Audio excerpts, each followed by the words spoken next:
with us from VA Tech Vibhag. Mr. Chopra, good morning. You're making a point about the revenue potential from here on. Please go ahead. Yeah. So what I was mentioning is that the outlay for from the government has been very, very substantial, probably the highest we have ever seen in the independent India.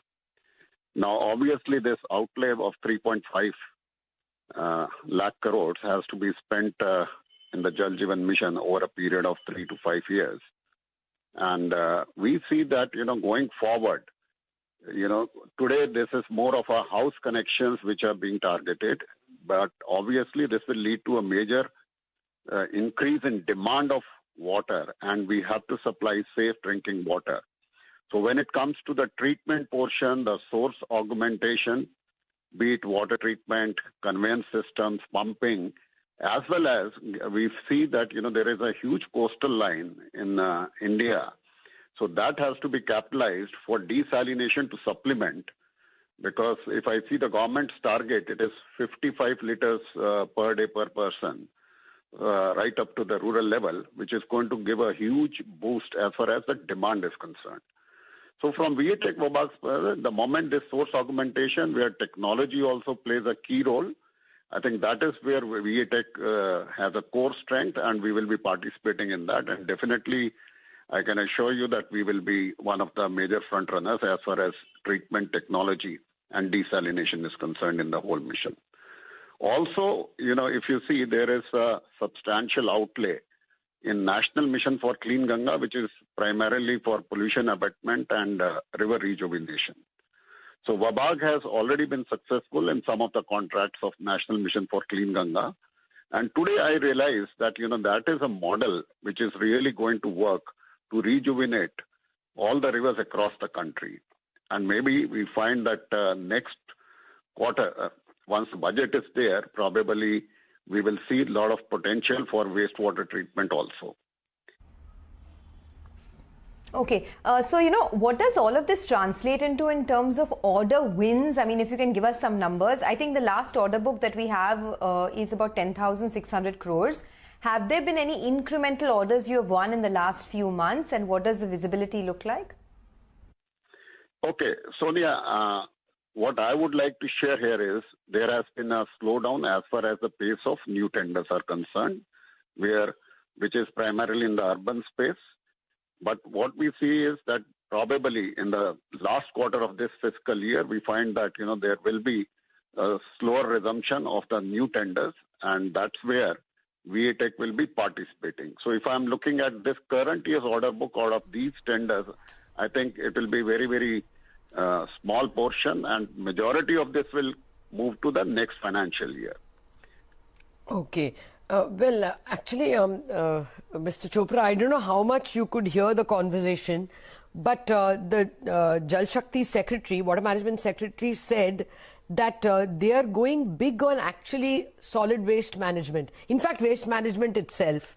And as you just pointed out, black and grey water treatment is another very big area. Have any of the state governments or central government touched base with you? Any numbers in terms of tenders, orders?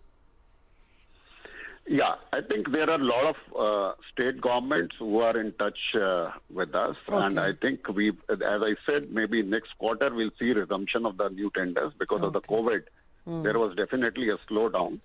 And one is the funding which comes from the center, which our Honorable Secretary spoke. The other is a lot of state governments are getting multilateral funding from various multilateral organizations. And that is another place where Vibhag has a very successful track record of winning such contracts.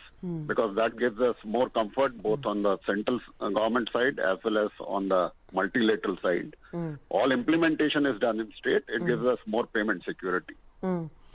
Yeah, actually he said that. He said that there are matching grants only for a couple of things, like this Jal project. But for others, it is almost entirely a state government problem, the irrigation projects. But can you therefore give us an idea how many orders are you expecting to win in 21-22? Definitely, we are looking at a sizable contribution coming out of India, and especially from the government sector, which is urban local bodies. But primarily, these will be the projects which are funded either by the central government or by the multilaterals, where WABAG will be, pitching in for that. I cannot give you the exact number right now because we have yet to freeze our budgets. But I think by February end, we will have a clarity that going forward. But I can only see that if I look at my current financial year, the order intake, I'm not looking at the order backlog, which I have. But it will be a substantial jump for the next year, given the government's plans. And also, I would like to mention here a very, very important aspect, which has come from as a big relief to the contracting community from the finance ministry, that they have reduced our bank guarantees, performance bank guarantees, from 10% to 3%.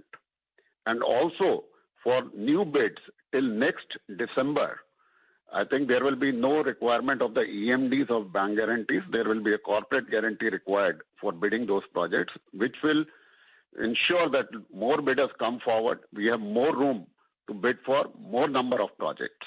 At the same time, we expect more competition also going forward till next December because of this announcement. Okay, that's very important that bank guarantee requirements have been reduced from 10% to 3%.